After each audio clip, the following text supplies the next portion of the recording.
Good afternoon. My name is Vicki Gier, and I'm so sorry that I was not able to present to you virtually where you could see me. However, I'm recovering from COVID, and Dennis was so kind to say that I could make a PowerPoint with voiceover, so I could still share some research that has been kind of interesting for me over the past, since 2006, and so I hope that you enjoy my presentation, and I'm going to move on so that we can hopefully cover everything in my 45 minutes. Actually, I have 60 minutes, but I'm not going to be there for the question and answer part, of course. So I also want to say, please feel free to email me if you have any questions or would like to be a co-author and participate in some of my studies. Before I begin today, I want to have an opportunity to have you participate in a little mini experiment. And this will help you see what my participants experienced in this long-term missing person study. What I need you to do, and you need to follow the instructions and be careful not to open or shut your eyes when you're not supposed to, okay? If your name begins with an A through M, you are going to close your eyes. If your first name begins with an N through Z, keep your eyes open. So this only is going to last for a couple of seconds, so if you would please close your eyes if you're supposed to and leave them open at this point. You are now looking at a cold case. This woman has been missing since 2012 and was in a car accident near Kansas City, Missouri. Due to severe head trauma, she suffers from amnesia. This photo was taken of her in 2012, hoping someone will be able to identify her. Take a few seconds and study her face.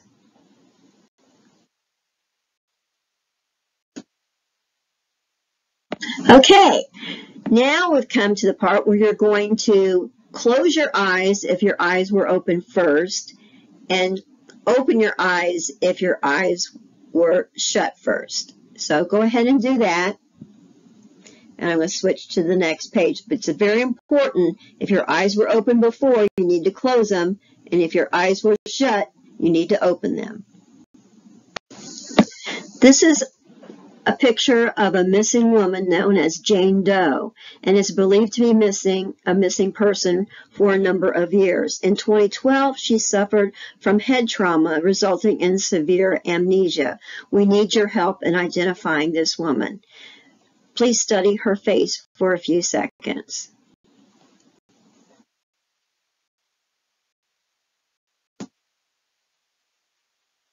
Now, I want you to pay attention to this alert, and this is kind of serving as a distraction for you for the study, to be honest. So, but this was actually a research study that I did that has to do with memory of children's faces by adults. Does appearance matter? And I did this with several young children who are around 6, 7, 8 years old. So this is an Amber Alert that has been posted, and it says this girl went missing in 2006 when she was 7 years of age. Take a good look at her face, because you may be asked to try to recognize her now that she's 24 years of age. No taking pictures, please.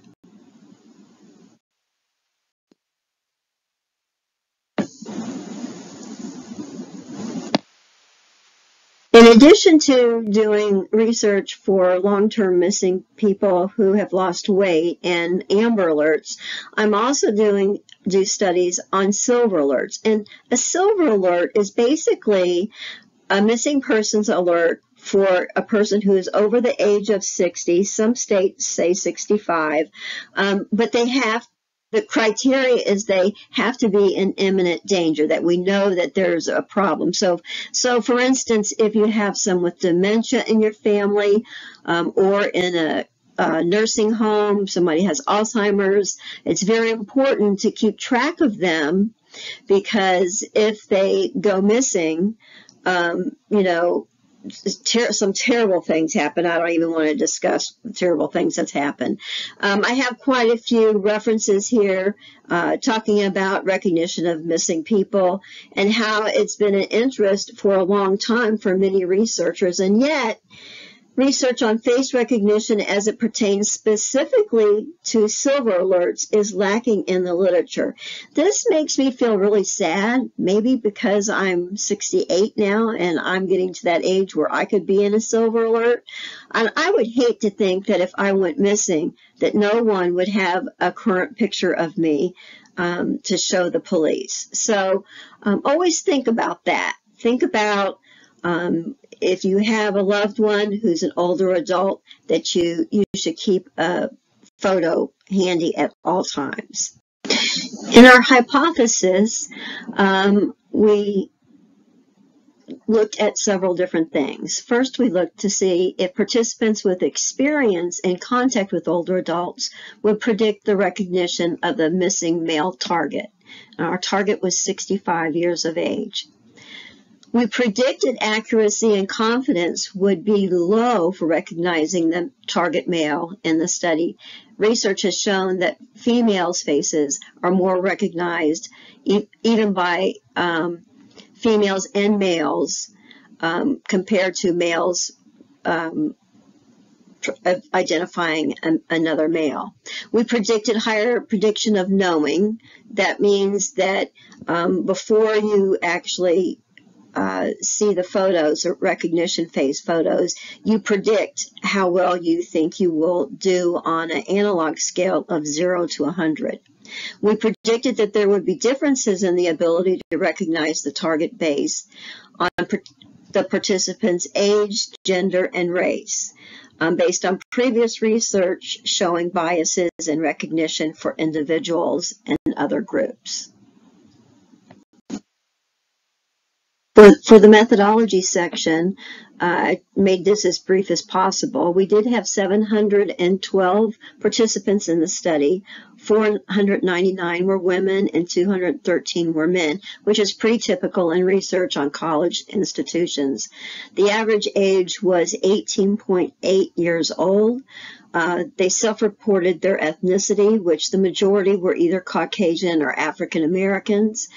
Again, that's pretty normal in the United States, gathering participants from general psychology classes. The methodology, participants watched a silver alert of a target male, immediately followed by a 42-second video of the man walking outside his home. And what he did was he had a pool in the backyard, and his wife was videotaping him as he was cleaning the pool, and they were just chatting like a normal couple would do. The participants afterwards were given a word distractor task consisting of 144 words with sets of 8 words presented in a 2x4 tables for 10 seconds each. The purpose of this was for them to have this task sort of block the memory of the faces that they had seen. The results of our study measured the accuracy of college students in recognizing a missing male senior citizen shown in a mock silver alert. We examined predictions of knowing, confidence levels, participant race, gender, age, experience in contact with older adults, as well as 2 personality traits, empathy and conscientiousness. A large proportion of the participants, 84.9%, correctly recognized the target. The findings suggest that silver alerts can be an effective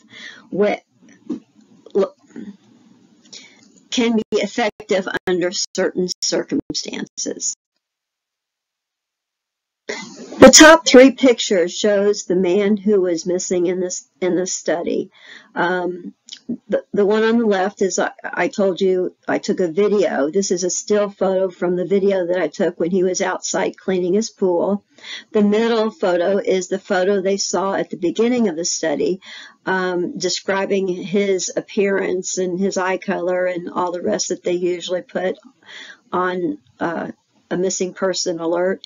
And then the last picture is the photo they actually saw in the recognition phase. The ones below are all foil pictures, and foil means that they look either very similar to the person who is missing, or does not look like them at all. So I put Alec Baldwin in there because he's a movie star. Everybody should probably know him. Not everybody outside the United States may be familiar with The Fugitive Teacher, but this is actually a movie now where it shows this older man. He was 50 years old, and he primed a young student and ended up kidnapping her. And if they had watched the movie, they should have recognized him to know that he's not the actual person that's missing. The third person was just a picture I found offline, and the last picture is just a picture I found offline of an actual criminal, to tell you the truth. And then the one that says sample foils, that gentleman is actually my husband. So I wanted to let you see, the types of pictures and the quality of pictures that I had. Just as a brief introduction to long-term missing people, a few studies on face recognition studies look for long-term missing people. They focus on people who go missing, and the participant is shown photos relatively soon after they have seen the alert. So, for instance, one might be in immediate condition with 10 minutes between them seeing the alert and seeing the recognition phases pictures.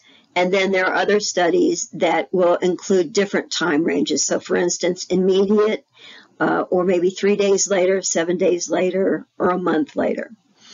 The first study I will briefly talk to you about is how can people recognize a missing person since 2012. In the second study, I will show you some similar results from the missing lady in the long-term study and with our first Amber Alert studies, which I found fascinating. The third study results are Silver Alert studies of missing older adults. In the fourth study, I will present another long-term missing study of a child missing at 7 years of age who is now 24 years of age. All of this will make sense once we get to those slides. It would be interesting to look up the two terms that are used with face recognition. It's either face recognition usually or eyewitness testimony or eyewitness face recognition.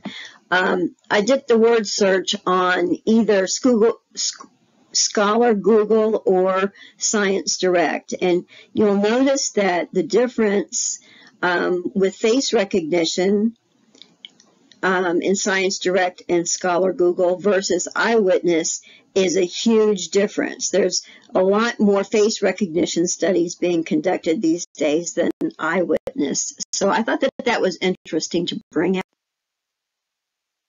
So again, this is our abstract for the long-term missing person.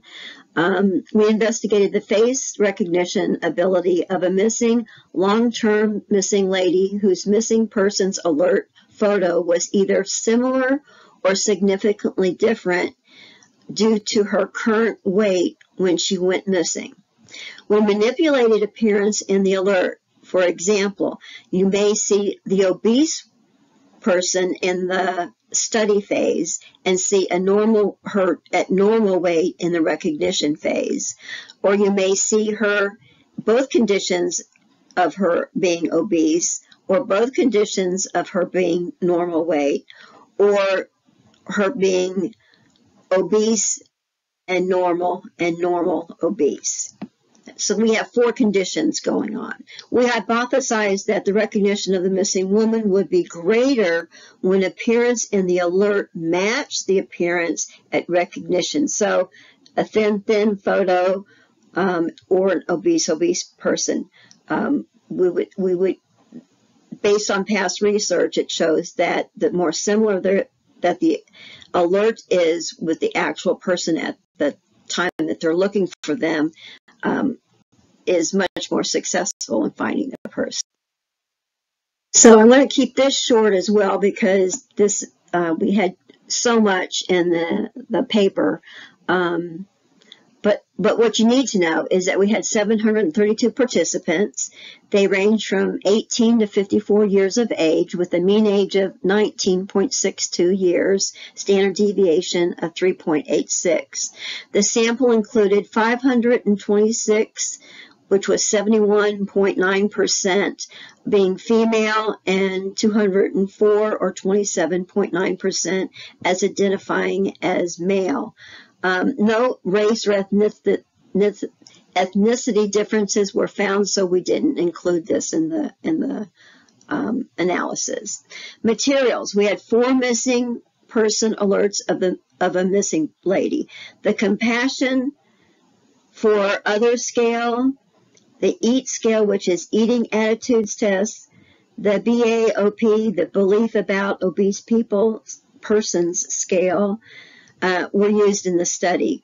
We had a total of 10 foils that were used in each condition. Now, what's interesting is that we really thought we would find something with some personality tests there, but we ended up not finding anything on that. So actually recognizing the person is what we're really we're looking at in our study. Okay, the procedures for this study, for the missing lady, we took participants and they were randomly assigned to one of 4 conditions, whether they were in obese, thin, obese, thin, obese. And after viewing the alert, participants completed the 3 measurement scales, then 24 hours later participated in the recognition phase of the study. And as I mentioned, although none of the psychological measurements differed between the groups, the recognition of the missing lady proved to be very interesting. As hypothesized, those in the same condition and the different condition had a higher recognition rate than those in the before weight loss and after weight loss conditions, and the after weight loss then seeing her before weight loss condition photo.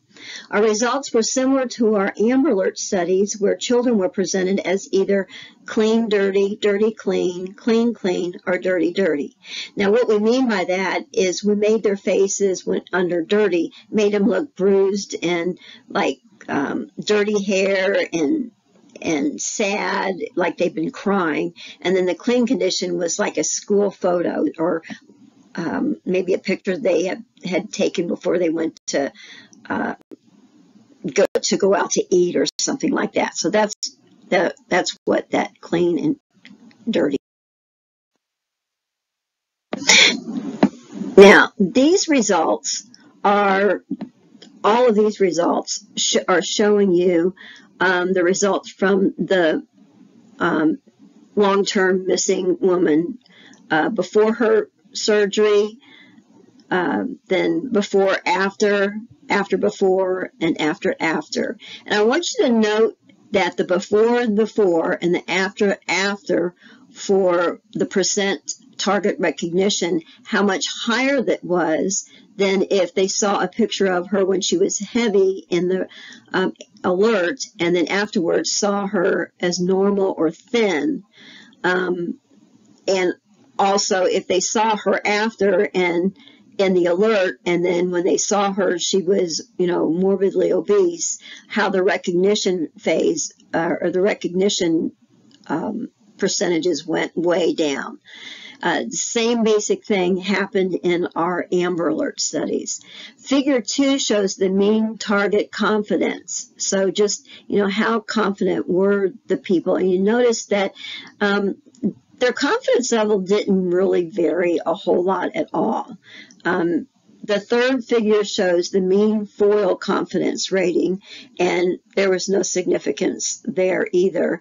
And then for false alarms, you will notice that the blue represents before and the green, or whatever color, that teal color, represents after.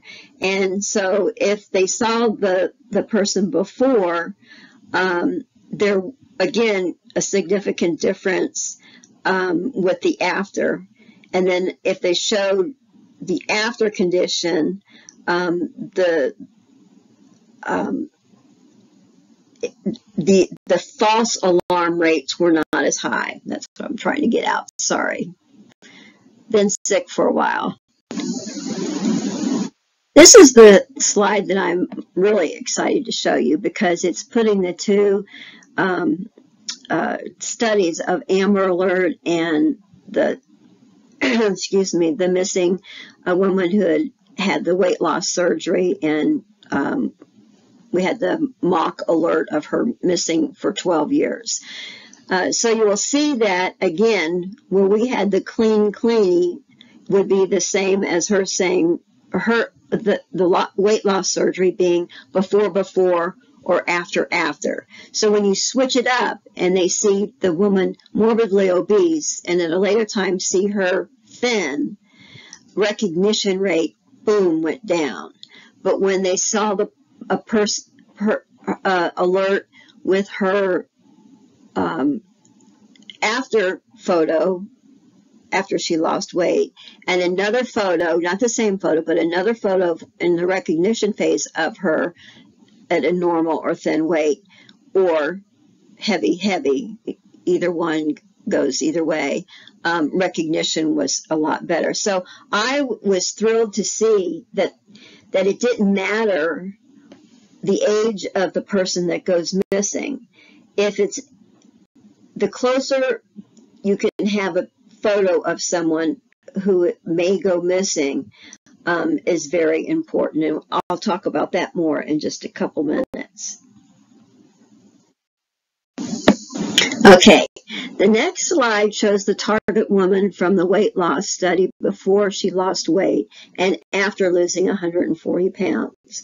Would you have been able to recognize the target person after losing 140 pounds? Okay, now you see the picture of Melissa before she lost weight and then after she lost weight. So think about it. If you see some type of alert come on your phone or on TV, how much attention do you actually pay to the person's actual face figures or anything that would really give them away? She lost 140 pounds. It was hard for some of her friends to recognize her after just a short period of time. I think she lost that all within 9 months. So that is quite amazing. There's a little QR code down there that if you're interested in more detail of the results, you can take a picture of that. And you'll also have access to this video. I'm hoping that Dennis is going to post that. And if you take a picture of that, you can see some more results. Okay, do you remember the 7-year-old girl who was in the Amber Alert? I want you to look at the photos now below and put in order which pictures you think that might be her.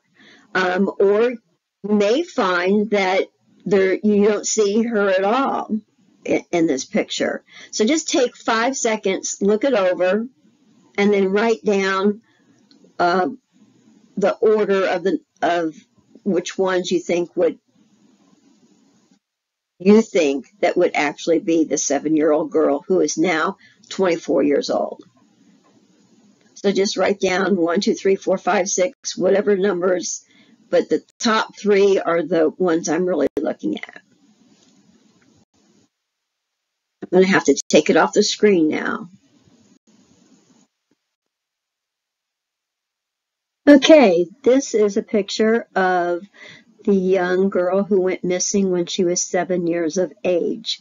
You, you can look at this picture, and if you remember the picture that you picked on the previous slide, maybe you'll be able to figure out how come you picked the person that you did.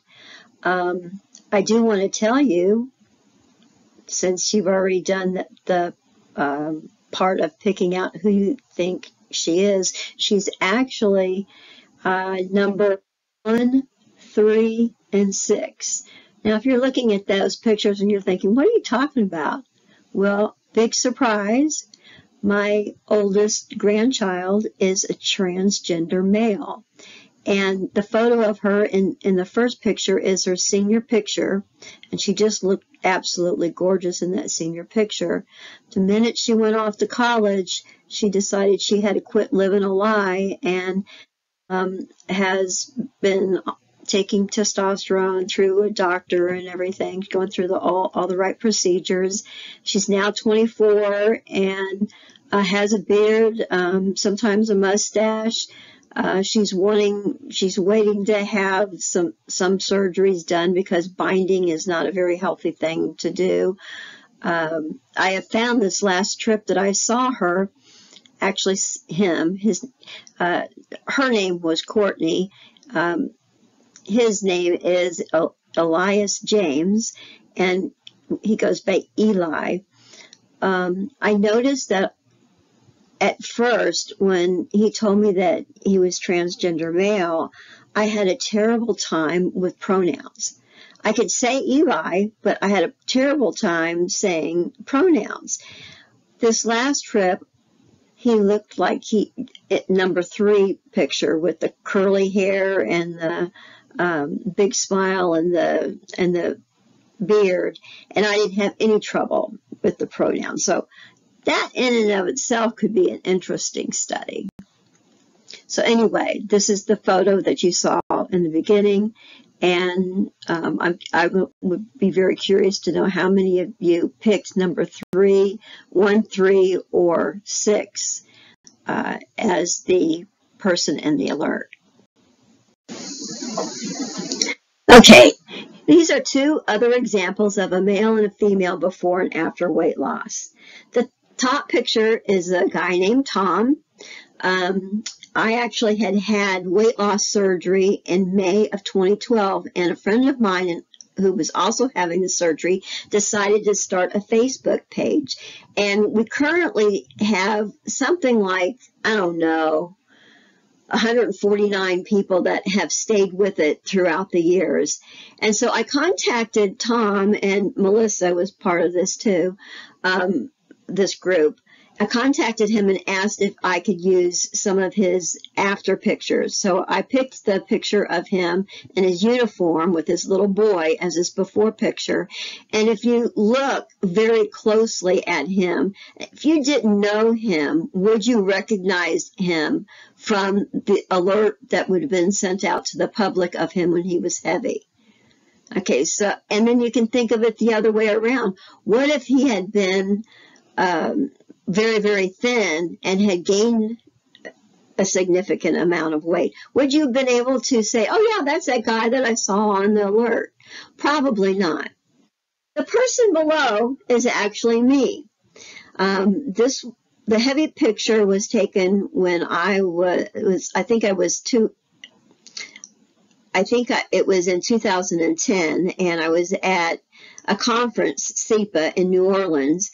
And it was the week before Mardi Gras, so they had the parades going, and I picked all of these beads up and everything, thought it was funny putting them around my neck, and that my students would get a kick out of it.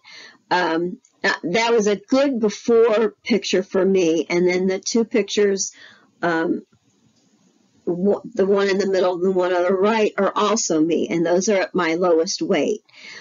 If you were to see me when I was in my Mardi Gras get up and I was walking around and an alert had been put out, if the alert had been put out of me in the Mardi Gras outfit, would you have recognized me if you had come face to face with me? I don't even know if I would have recognized me because I never would have thought that I would have looked that way.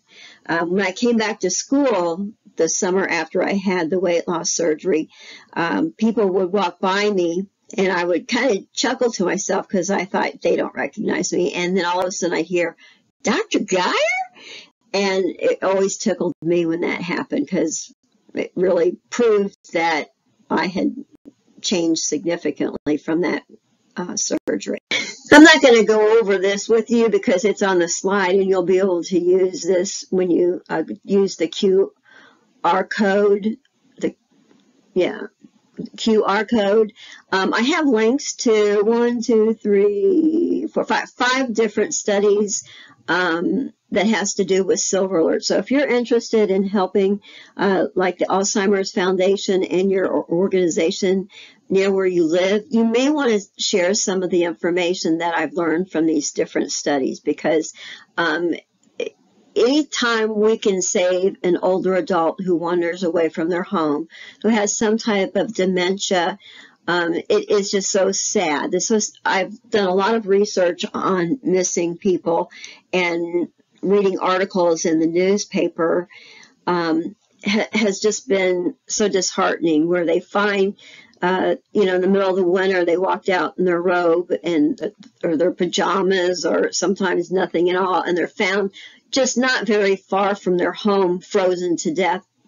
And then there's others that were actually still able to drive, scary as that is, and get lost easy. I get lost all the time, and I'm 68, so I can't imagine people in their 80s and 90s still driving, how hard that must be. So we really need to have a better way of recognizing people that we know or don't know in an alert. One thing I want to say is that you should take multiple pictures of your family members, both young, middle-aged, and older. Often. Take them often. There's no reason not to have plenty of current photos of people that you love who may go missing, either whether it's from dementia, or if it's a child maybe perhaps who gets lost or is abducted by somebody. There's lots of reasons why people go missing. But if we have a current photo of them, for instance, I tell my students all the time, as many pictures of you take of yourself in your car or at home when you're dressed up and all pretty and getting ready to go out and party, if you are a mother or a significant other, and you have a young child in your family, why not take a photo of that child every morning that they go to school? Then if the child goes missing at noon because somebody said that they were a relative and had to rush the child to the hospital to see the relative because they'd been in an accident, the police would have the current photo of the child in the exact clothes that they had on that day. And that is the biggest gift I think that you can give someone that you love. I listed the most popular of the face recognition studies that I have used over the years. There are so many that it would take up pages to do all of them, and I think I have just this one page, but you can see there's several references to that. If you are interested in my articles, a lot of them are online and available in PDF form where you can get it, or if you're attached to a university, you can oftentimes go through your university library and get the article for free. Or you can email me at vsg16@msstate.edu, and I will be happy to send a copy of the article. I want to thank you for attending my presentation, and I want to thank Rona and Jennifer and Dave Kreiner from the University of Central Missouri for helping me collect the data for the long-term missing person study. If there are any of you who are at a university who would like to help out in my study of the missing male alert, I would really welcome your students to participate in the study. We can talk about how to go about doing it. I would make it relatively short, where the first part would take maybe 5 minutes. The second part would take maybe 15 minutes. If you could possibly doing it during your class, that would be great if everybody has a computer. If not, if there's a computer lab, perhaps maybe one of your seniors might like to, help you out on this, and they could kind of proctor them while they're in the lab to make sure they're not cheating and trying to look back at the pictures, or taking pictures of the photos that they know that they're going to have to be remembering. That's one reason it's good to do it in class, because if you do it in class for the recognition phase, you have the link. They won't have the link to that. They will receive a different link that will take them to a program called SONA, which is on our campus, which I have no idea. I use SONA to sign people up, but for other people from other countries or other universities, I use Qualtrics, and there's no way that I can identify the person. They'd have to write their name in there for me to know what they are or where they're from. What I do want to know is if they will let me know what their gender is, or what gender they identify with, their age, and their ethnicity, because I'm always looking to see if I can find an other race effect or same race effect in these studies. And for some reason, it doesn't show up a lot. Maybe it's because I live in Mississippi. Mississippi has more African-American students and tan people from different countries that are darker skinned than Caucasians, and perhaps maybe that's why I'm not finding any differences.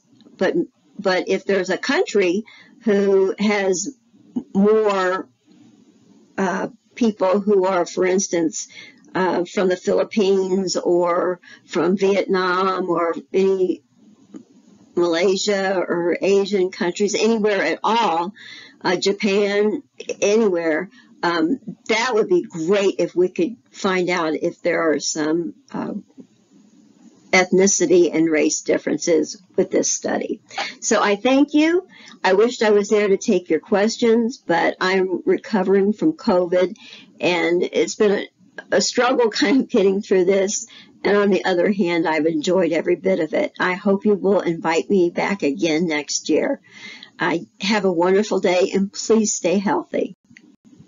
Bye-bye.